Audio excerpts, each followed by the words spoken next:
এখানে বার্মা থেকে আসা যত মুসলমান রোহিঙ্গা আছে তাদের থাকা খাওয়া কোনো কিছু। জি, থ্যাংক ইউ ভেরি মাচ। জি, শোনা যাচ্ছে, আমাকে দেখাও যাচ্ছে বলেছেন।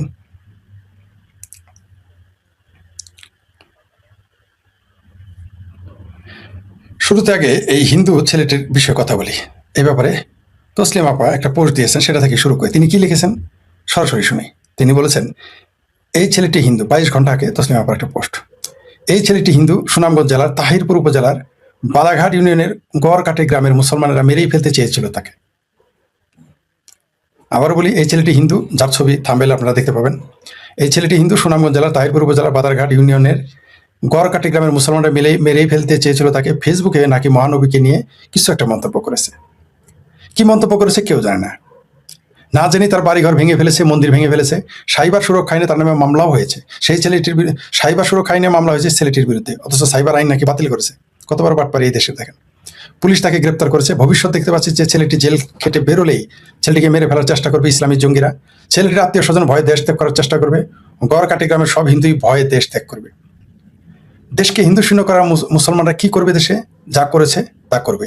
নিজেরা নিজেদের গলা কাটবে, শিশুদের বলাৎকার করবে, ধর্ষণ করবে, নারীদের গণধর্ষণ করবে, খুন করবে, একাধিক নারীকে বিয়ে করে যৌন দাসী আর কৃতদাসী হিসেবে ব্যবহার করবে, শরিয়া আইন জারি করবে, মসজিদ আর মাদ্রাসা থেকে লক্ষ লক্ষ জঙ্গি আর জিহাদি বের হবে বছর বছর। তারাই দেশটিকে ধর্মের হামানদিস্তায় পিষে নিশ্চিহ্ন করবে।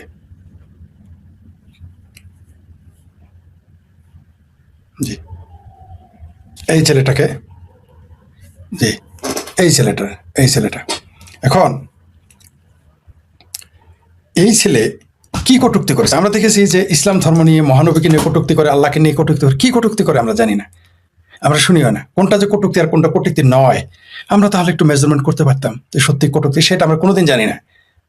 ধরেন নবীকে কাউবয় বলেছে, এটা যদি আমি বলি ইসলাম অমান্য হয়ে যাবে। এটা যদি তসলিমা নাসরিন বলেন সাতিমে রাসূল হয়ে যাবে। এটা যদি আসাদ নূর বলেন বাড়িঘর ভরে দিবে। এটা যদি অন্য কেউ বলে সেটা ইসলাম খতম, ইসলাম বিদ্বেষী হয়ে যাবে। কিন্তু ইসলাম নবীকে কাউবয় কে বলেছে? কেউ আমরা বলিনি। কে বলেছে? এই দেশের প্রখ্যাত মৌলবী। কিন্তু এটা যদি কোনো হিন্দু ছেলে বলে তাহলে কিন্তু তাকে মেরে ফেলবে, তার নামে কি সাইবার সুরক্ষা আইনে মামলা হবে। এই দেশে বলেছে যে নবীরা এবং তার সাহাবীরা অন্যের বউ নিয়ে পছন্দ হলে বলতো তোমার বউ দিয়ে দাও। এই কথাটা যদি কোনো হিন্দু বলতো বা আমি বলতাম, এটা আমি জানতামই না এই হাদিস। এটা যদি আমি বলতাম তাহলে কি হইতো? ইসলাম বিদ্বেষী, ইসলামোফোবিয়া, এই কথাগুলো বলতো। কিন্তু আসলে কি তাই? তারাই বলতেছে। নবী ইনট্যাক্ট ছিল না, নবীর ওয়াইফ ইনট্যাক্ট ছিল না, 3 বার তালাক খাওয়া। আজকে এক নারীর কাছে আমি মুখে শুনলাম, ইরানির এক নারীর সাথে কথা হলো না, সে আমাকে কি বলেছে জানেন? নবী নাকি কন্যা ছিল একটা। আমরা কিন্তু জানি যে উম্মে কুলসুম, জয়নব, তারপর আরেক বলে 4 কন্যা ছিল, তাই না? উম্মে কুলসুম, জয়নব, ফাতিমা, একটা ভুলে গেছি নাম এখন। ঠিক আছে, 4টা কন্যার কথা শুনেছি। সেই ইরানি নারী বলছে না, তার তো কন্যা একটা ছিল, ফাতিমা। এই কথা যদি বাংলাদেশে আমি বলি, আমার উপায় আছে? ইসলাম অবমাননার অভিযোগ আনবে।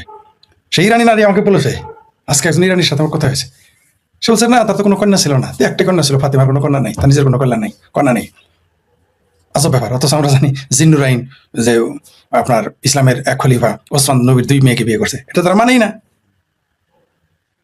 তারপর আরেকটা জিনিস বলি, ইসলাম অবমাননা কোনটাকে বলে? ইরানের শিয়ারা যেভাবে মহরম পালন করে, বাংলাদেশ এভাবে পালন করলে তো পিটিয়ে মেরে ফেলবে, সৌদি আরব হলে তো গর্দান নিয়ে নেবে। তো কোনটা যে ইসলাম অবমাননা, কোনটা নবীর প্রতি দ্রোহিতা, কোনটা গুস্তাকে রাসূল, কোনটা গুস্তাকে সাহাবা, কেমনে বুঝলেন? কি বলেছে সেটা আর কেউ আমাদের কোনোদিন বললো না। এটা সত্য না মিথ্যা সেটা দেখার আমাদের কোনো সুযোগ নেই, দেওয়া হয় না। কেন দেওয়া হয় না? মানে এটা একটা প্রতারণা। এই দেশের মুক্ত চিন্তার মানুষ, এই দেশের মুক্ত বুদ্ধির মানুষ, এই দেশের শিক্ষিত মানুষ সহ সংখ্যালঘুদের তাড়ানোর একটা হাতিয়ার ইসলাম অবমাননা। মানে কেউ যদি বলে যে পানি চক্রটা শুধু ক্লাস 5-এ গিয়ে বোঝায় বিজ্ঞান বই, ওটা ইসলাম অবমাননা হয়ে যাবে। আমরা দেখেছি শিক্ষকদের কিভাবে স্কুল থেকে বের করে দেওয়া হয়েছে, ওটা ইসলাম অবমাননা।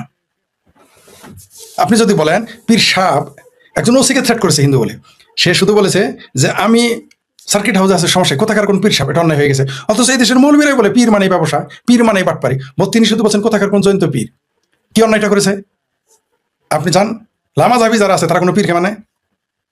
পীরকে তারা মানে না, তাহলে কোনটা ইসলাম অবমাননা? একজন ওসিকে বলতেছে জয়ন্তপুরে পীর সাহেব আসবে, আপনি কোথাকার কোন জয়ন্ত পীর, এটা বলে না? কোথাকার কোন ভাষানি বলে নাই, কোথাকার কোন পীর বলে নাই। বাংলাদেশের যারা লামা যাবি তারা তো পীর মানেই না, যারা কওমি তারা তো পীর মানেই না। তাহলে ওই লোকটার সাথে বলছে কোথাকার কোন পীর, ঠিকই তো বলেছে। ছাই দিয়ে দেশে বলেছে দেইলারা জায়গার যে কলা গাছ খাইলো জিরে মানে কেসো, আর দেশটা খাইলো পীরে। এটা আমি বললেই তো ইসলাম অবমাননা হয়ে যেত। মানে কোনটা নবীর অবমাননা? আপনি দেখেন, আপনারা জানেন যে ভারতের সেই, আরে ভুলে গেলাম নাম, ভারতের সেই রাজনীতিবিদের বিজেপির নেত্রীর নাম ভুলে গেলাম। তিনি তিনি কি বলেছিলেন যে নবী 53 বছর বয়সে 6 বছর আয়েশাকে বিয়ে করেছে, 9 বছরে তার সাথে সংসার করেছে, মানে সঙ্গম করেছে, ইসলাম অমান্য হয়ে গেছে। এটা মৌলবীরাই বলে। বরং আলিয়া মাদ্রাসায় পরে 6 বছরে বিয়ে করছে, 9 বছরের কথা বলে না। আমি নিজে দেখেছি সেই কোশ্চেন। নবী বিয়ে করছে 6 বছর আয়েশাকে, 6 বছর ছিল আয়েশার, 6 বছর। এটা নূপুর শর্মা মনে পড়েছে, নূপুর শর্মা বিজেপির নেত্রী, তার নেতৃত্ব গেছে, মন্ত্রিত্ব গেছে, দলীয় পদ চলে গেছে, এবং এই কারণে খুনোখুনি হয়ে গেছে। তার পক্ষে একজন নূপুর শর্মা সরে গেলে মেরে ফেলে, তাকে মেরে ফেলেছে ভারতে, এবং তাকে সারানোর জন্য বামপন্থীরা লেগে গেছে। যে লোকটা শুধু বলেছে নূপুর শর্মা যা বলেছে সঠিক, তাকে মেরে ফেলেছে, এক দর্জিকে মেরে ফেলেছে। যারা মেরে ফেলেছে তাদেরকে সারানোর জন্য ভারতের বামপন্থীরা রেডি, কোটি কোটি টাকার উকিল তাদের জন্য রেডি। অদ্ভুত ব্যাপার। যা মৌলবীরা বলে, নূপুর শর্মা বলেছে, সেটা ইসলাম ধর্ম অবমাননা হয়ে গেছে। তো কোনটা যে ইসলাম ধর্মের অবমাননা আমরা তো জানি না। আপনারা বলেন যে কোনটা ইসলাম ধর্মের অবমাননা? পৃথিবীর কোন ফেরকা, ইসলামের কোন ফেরকা আরেক ফেরকাকে কাফের বলে নাই? আমাকে একটা ফেরকা বলেন, কোন ফেরকা একে অপরকে কাফের বলে নাই? এই যে কাদিয়ানীরা, শিয়ারা, এদের কাফের বলে না? আজকে একজন আমাকে লিখেছে, যে মেসেজে লিখেছে যে বাংলাদেশের কোন অঞ্চলের কথা জানেন, চিটাগাঙ্গের কোন জায়গার কথা বলছে, সেখানে লেখা আছে, ব্যানারে লেখা আছে শিয়া কাফের। তাহলে কোনটা যে ধর্ম অবমাননা আপনি কেমনে জানলেন, কেমনে বুঝলেন? নবী অশিক্ষিত ছিল এটা বলে কাফের কাফের আপনি কাফের হতে দেবেন না। কিন্তু আমি তো নিজের মুখে মৌলবীদের কাছে শুনেছি নবী উম্মি ছিল, অশিক্ষিত। এখন আপনি উম্মির ব্যাখ্যা তেনা পেশায় পেশায় আলাদা বলবেন, সেটা আপনার ব্যাপার। হিজরত মানে পলায়ন, পালাই গেছে নবী, নবী পালাই গেছে, হিজরত মানে পলায়ন। এটা বললে আপনার যদি বলেন যে এটা হয়ে গেছে কি ইসলাম অবমাননা, তাহলে কি করবো আমি? মদিনার নাম ছিল ইয়াত্রিব। ইসলামের ইতিহাসে যারা প্রথম সেমিস্টারে যায় তারা এটা জানে, এমনকি ইসলামের ইতিহাসে যে কোনো ছাত্র জানে, ইন্টারমিডিয়েট পড়লেও জানে ইসলামের ইতিহাসে। ইন্টারমিডিয়েট কলেজেও যদি তার একটা সাবজেক্ট থাকে, ডিগ্রি থাকে, সে জানে যে মদিনার নাম ছিল ইয়াত্রিব, সেখানে মদিনার ইহুদিরা নবীকে জায়গা দিয়েছে। এই কথা বললো ইসলাম অবমাননা হয়ে যাবে? ইতিহাসে, ইসলামের ইতিহাসে লেখা। আজকাল তো মামুনুল হকের বিরুদ্ধে বললে বলে যে ইসলামের অবমাননা হয়, সরমনাই পীরের বিরুদ্ধে বললে ইসলাম অবমাননা হয়, কিন্তু তারা বলৎকার করলে ইসলাম অবমাননা হয় না। তারা কোরআনের উপরে পায়খানা করলে ইসলাম অবমাননা হয় না। আপনাদের ষড়যন্ত্রের কথা মনে থাকার কথা, কোরআনের উপরে পায়খানা করেছিল হিন্দুদের ভাসানের জন্য, সংখ্যালঘুদের ভাসানের জন্য। তারা আবার কেউ এটা কথা বলেনি। তখন সেটা হয়ে গেছে তার নাকি মস্তিষ্ক নষ্ট ছিল। যিশু যিশু তারপর কৃষ্ণ, মোহাম্মদ সব এক, এটা যদি আমি বলি তাহলে তো বলবেন ইসলাম অবমাননা। কিন্তু শিবিরের নেতা বলেছে, তো শিবিরের উকিল মনির বলে নাই? এই তো ইসলাম অবমাননা আসলে কি, নবীর অবমাননা কি, এটা তো আপনি সঙ্গে আনতে পারবেন না।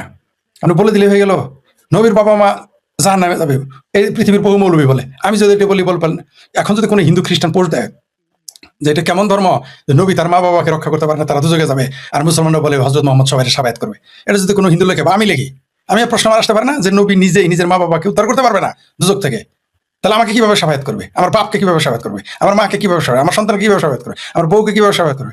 আমার আমার আমার বাচ্চা কাচ্চার কিভাবে নবী সাবায়াত করে যে তার নিজের বাপ মারে সাবায়াত করতে পারবে না? এই প্রশ্ন করলে তো আমার বলবেন ইসলাম অবমাননা করছি। কিন্তু রাজ্জাক হুজুর তো বলছে নবী বাপ মা দুজকি জাহান্নামী। এই যে কি আহমকুল্লাহ বলছে নবীর মা বাপ দুজকি জাহান্নামী, বলে নাই? তারপর কি মহসিন ঠসিন আরো আছে, তারা বলে নাই? জামাতের যত যত যত লামা যাবে আছে সবাই তো বলছে নবীর বাবা মা জাহান্নামী। তারা বলে এবং লেখে, কিন্তু আমি বললি তো হয়ে যাবো ইসলামের অবমাননা হয়ে গেছে। তাহলে ইসলামের অবমাননা হচ্ছে আসলে ইসলাম ক্ষত্রেবে, নবী ক্ষত্রেবে। এটা হচ্ছে একটা প্রতারণা, বাটপার। এটাকে রাজনৈতিক হাতিয়ার, অর্থনৈতিক হাতিয়ার হিসেবে ব্যবহার করা হয়। ধর্মের কথাটা একটা বাটপার। সব ধর্মের অবমাননা শুধু বাংলাদেশে হয়, আর কথা হয় না। এবং দেখেন সংখ্যালঘুদের, আমি বলেছি তো সংখ্যালঘুদের থাকতে দিবে না এই দেশে। ওই যে কিছুদিন যাবত এই যে এখন শুরু করেছে কালেমার পতাকা নিয়ে ফাত্রামি শুরু করেছে। এই পতাকা যখন পুলিশ সরাই নিবে বলবে যে এই যে ইসলাম অবমাননা করেছে, পুলিশ কাফের, বলে যে পতাকা যে সরাই সে কাফের, এটা বলবে। দেখেন, কিন্তু এটা কিন্তু ফাত্রামি করতেছে তারা, তারা ঘৃণা শেখাচ্ছে এই পতাকার মাধ্যমে। তারা সব মানুষকে, এই যে মৌলবী একটা বলেছে যে আমার সন্তানকে আমি আর্জেন্টিনা ব্রাজিলের পতাকে তুতু দেওয়া শিখাই, ঘৃণা করে। তোমার আমি মানুষই মনে করি না, আর তোরে মানুষ মনে করি কে? তোরে মানুষ মনে করি মৌলবী? এখন আমি যদি বলি মৌলবীরই তো আমি মানুষ মনে করি, দেখলে আমি থুতু দেই, তাহলে বলবো ফরসে করে ইসলাম অবমাননা করেছে, ইসলাম খত্রমে। কিন্তু এগুলো ঘৃণা তো তারা ছড়াচ্ছে ভাই। তো নবীর অবমাননার কথা কোনটা? নবী তারটা বিয়ে করছেন, এটা বললে ইসলাম অবমাননা হয়ে যাবে? কিন্তু নবী তারটা বিয়ে করছে, আপনারাই বলেন। যা দাসী ছিল আপনারাই বলেন। নবী এতিম ছিল বললে কি অবমাননা হয়ে যাবে? নবী কোরআনের আয়াত নিয়ে রাখছেন, সেগুলো ছাগলে খেয়ে ফেলতো, রুটির মধ্যে লেখা ছিল সেগুলো খেয়ে ফেলতো, এটা এটা তো হাদিস আছে। এটা বললেও কি হয়ে যাবে? এটা বললেও কি ধর্ম অবমাননা হয়ে যাবে? নবীর যে স্ত্রী আয়েশা, তার চরিত্রের উপরে সন্দেহ প্রকাশ করেছিল স্বয়ং নবী, এবং হযরত আলী বলছিল তালাক দিয়ে দেন,